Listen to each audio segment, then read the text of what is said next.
the common person that lives in that area might not be able to live on it or even buy into it or anything like that. So it basically much.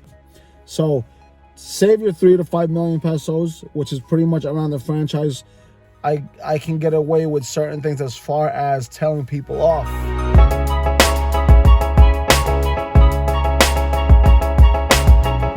Hey everyone, so I will be selling this camera. It's going up today to a local guy here. I will probably be buying another camera, but in the meantime, I'm going to get rid of this one. This is my SX60HS. I think 2 years worth of vlogging on this camera, so and it's pretty much in good shape. Never damaged it, never dropped it. I try to take care of everything I have, but yeah, we'll see. I'm gonna go to him right now and then take care of this, and then probably do. I don't know what we're gonna do for the rest of the afternoon, but I do got some questions I want to get to, some sub questions. I'll use today's to answer those things today. That didn't make no sense. Whatever. Peace. Hey, what's up everybody? It's Gilsar Vergara back with another video, and I'm going to be answering some sub questions today because there's a few of them jumping around different videos, so that's very, very good. So I can address many things, and to be honest with you, I can consistently use this as a filler before making certain video topics, which I have some stuff in the works as far as, you know, certain things for Philippines and whatever, business or whatever, the usual. Hopefully that will bring you some type of value. And then, yeah, we'll see how the day works today. I don't know if I'm going out today to go see people. I think I still have to, especially for the month of May. But we'll see. Oh, comment down below if you see any difference in, this is pretty much like 1 week from the Gilsar size. I don't know if you see anything, but I'm gonna bring it out right now and do it before I go to work. Okay. Hey guys, what's up? I'm about to go home, but I wanted to get some stuff, some housekeeping for the channel. I'm going to answer some of your questions. Various videos, like I said in the beginning of the video, various videos, various topics. I just want to get that over with, and that'll be today's video. The first one is from Marso3. Pretty much he's asking when to sell and how much to sell. I think how much to sell pigs for. Generally speaking, when it's peak season, you can sell piglet for about 2,000. It can go as high as 2,500 sometimes, depending on where you are. Low season, sometimes it'll go as low as 800 or 1,000. Depending on the season, that's when you want to sell. But generally speaking, you try to time the birth around, not the birth, I'm sorry, you try to time the weaning of the piglet towards the peak months, graduation. Piglets as in when they're ready to get lechoned. There's graduation, usually Christmas, New Year's, anything concerning Filipino fiestas in your area, as well as Filipino holidays. That's pretty much a quick synopsis of that. That's only for like lechon size and bigger sizes. If it's straight on piglets, you kind of still want to sell it in the peak season because you can get the most money for it, because you know the feeds prices don't go down. So you gotta keep that into account. So next one is from SF Real Estate Dealmaker. SF, does that mean San Francisco? You gotta check his channel. I did check it out. You got some nice rides on that channel, bro. I like the Ferraris, love the exotics, I really do. Question is, have I ever come across or experienced being the corruption of the Philippines and stuff like that by government officials?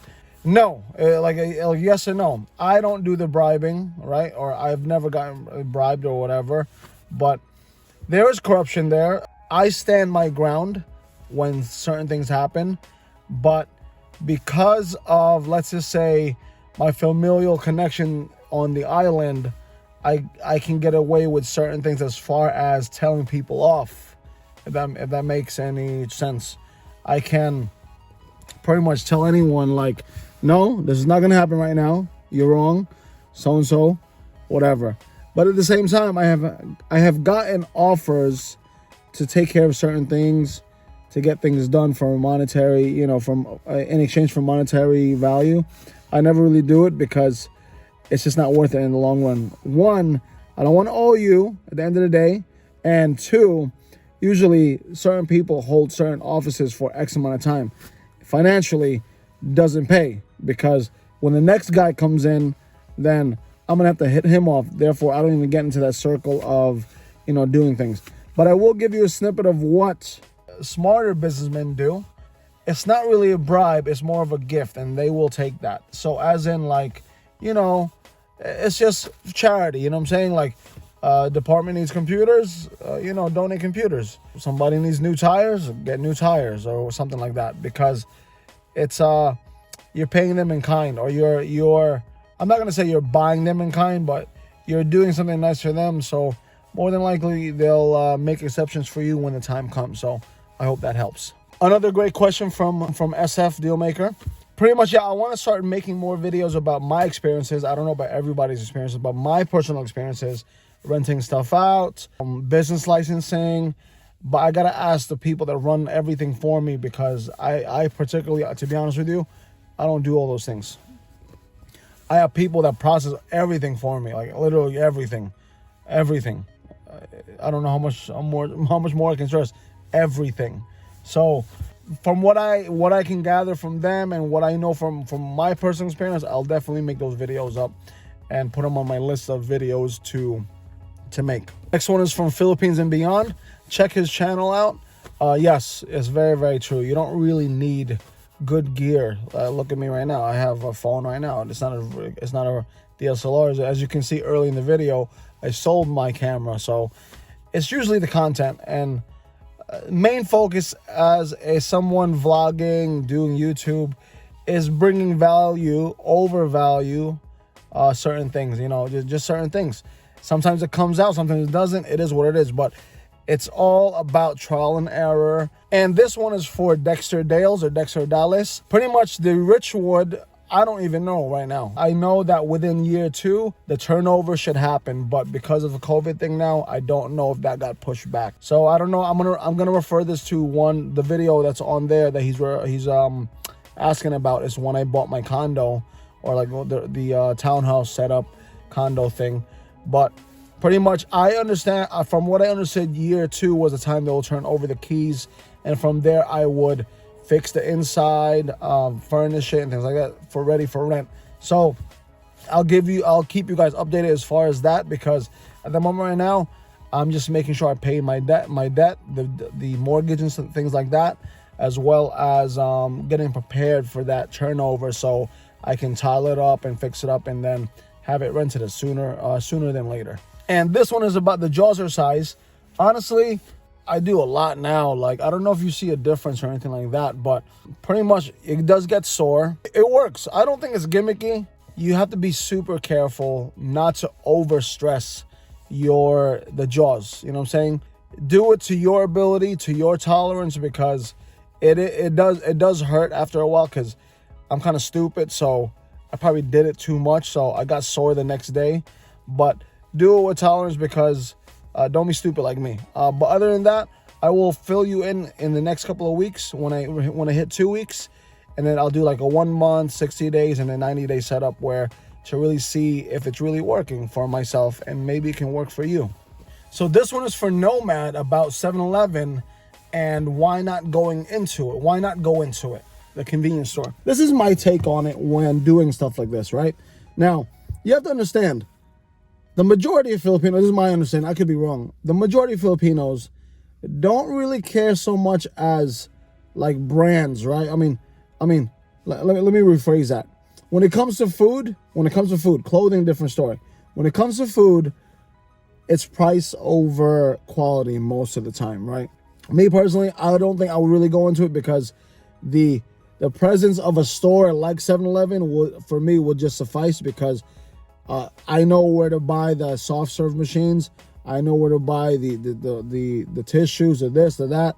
A lot of the things that 7-Eleven gets, right, I can pretty much get. So for me to maximize on my money, because I don't really care about the brand, because if I can offer the good product or service, it's going to happen anyway. People are going to go there regardless, right?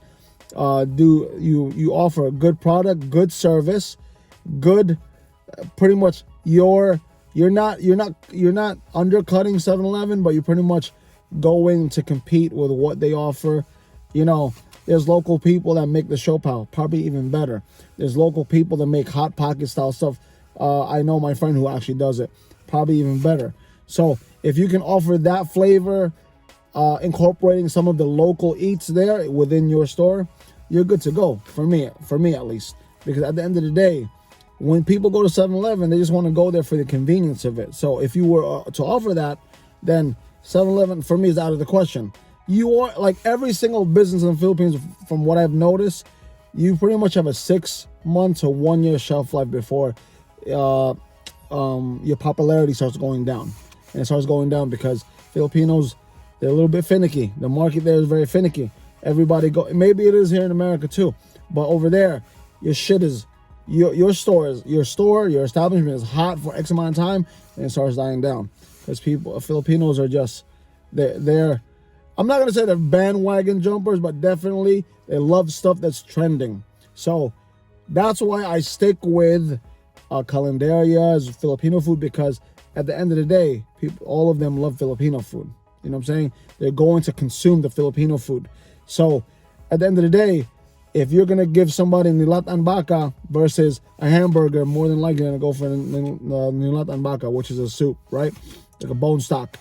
So concerning 7-Eleven, if you were, for me, to offer similar or even exceed what 7-Eleven brings in your community, because pretty much you can get everything there. I'm telling you, like everything there. Obviously, getting distributors for the drinks and stuff like that, that's nothing. They're there already.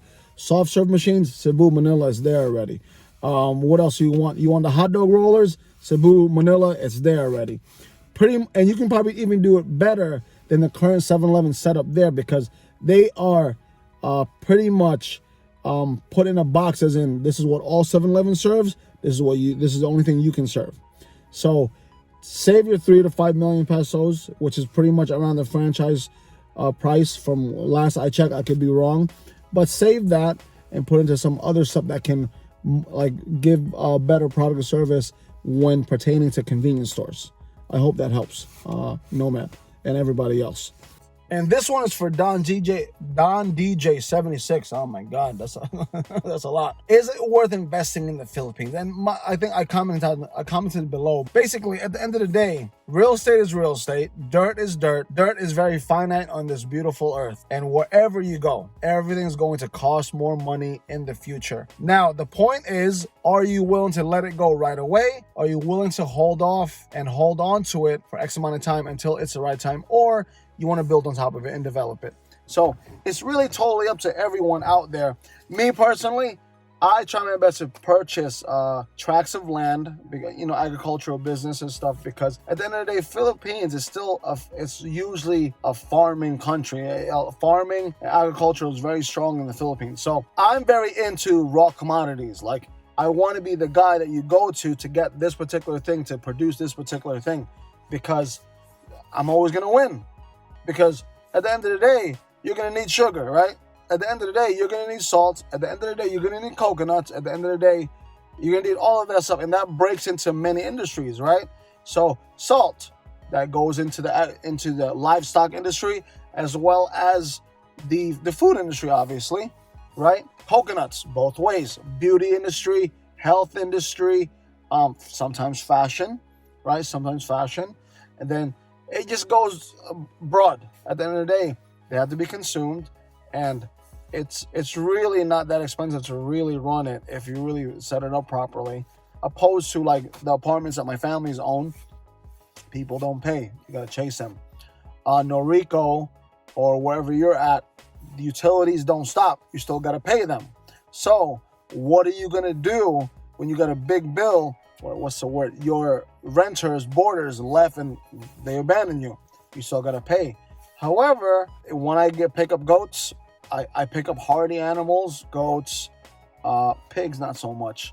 Cattle, it's there. If I want it, just pull out of the stock, sell it into the market, or even if I have to, I slaughter it and consume it for a long period of time. Coconuts, there again. Most of my family's in sugar. It has to be consumed. Muscovado, everything has to be consumed. But as far as real estate, you can't go wrong. Actually, Philippines right now, I think for the last 10 years, 10 years, is going through a really big boom in real estate. You're talking about condominium sales going crazy, townhouse sales going crazy, gated communities going crazy. House and lot, not so much, because the barrier of entry is a bit higher for house and lot compared to a condo, townhouse, condotel, whatever they want to call it now, whatever. Because you know, there's an ever-growing middle class in the Philippines, especially when they started introducing BPOs in the country. From what I gather, I can be wrong like always, but yeah, I hope that answers your question, Don DJ 76. And last but not least, my friend Ken. I am actually looking to do like a podcast setup. You gave me a great idea. If I can come across some of my friends who are willing to be, interview and stuff like that concerning those things, it might work out. I don't know. You're pretty much spot on about like the rights of foreigners into properties and stuff like that. Now, I don't know how you guys feel about that. Me personally, it's like a 50-50 mix, because, you know, I did grow up in America, and I am Filipino, right? So you gotta, to some degree, like protect what's out there when it comes to real estate, because like even here in America, certain properties are so open. You have certain countries, people from other countries here, they'll come to America, buy up everything, and then because of what they build on there, it just raises up the prices, and the common person that lives in that area might not be able to live on it or even buy into it or anything like that. So it basically sometimes inflates the area, which, I mean, to play devil's advocate, if a bunch of rich people go in one area of the Philippines, it's going to raise the prices anyway, Filipino or non-Filipino. So I don't know. My point is, for my personal gain, as long as I can afford it, I'm good. You know what I'm saying? Some of you foreigners might feel some type of way because you guys can't completely own a piece of property, but it is what it is. I'm not a lawmaker. All I know is I'm using what I can use to elevate my family. It just so happens that I'm a Filipino citizen and an American citizen. So I'm going to chop this up, edit it up. This will be out today. You'll be watching this today right now, which I don't know. Comment down below with more ideas. I do have some ideas, especially from SF, real estate. So I'm gonna start trying to make these things, trying to do certain things, give more value. I can't promise everything. I'm sure you guys saw my editing of the virtual renovation of the house. It's because it was Sunday, I had nothing to do. I figured I'd just record the screen, and I try my best to be as productive as possible. So if you didn't like it, I don't know what to tell you. I just try my best to be super productive and try to fill up my day, which does get me in trouble sometimes with my wife because I can't spend a lot of time with her. But I try my best to make up as much as I can. Thank you so much for watching this video. Please give me a thumbs up. Subscribe to the channel if you haven't. And comment down below. That's way more important than anything else, so I can interact with you guys. So take care. God bless. Stay safe. And wherever you are, I hope they open up the country more, or your part of the country. More importantly, I hope everybody is aware and careful interacting with each other. Take care. Bye.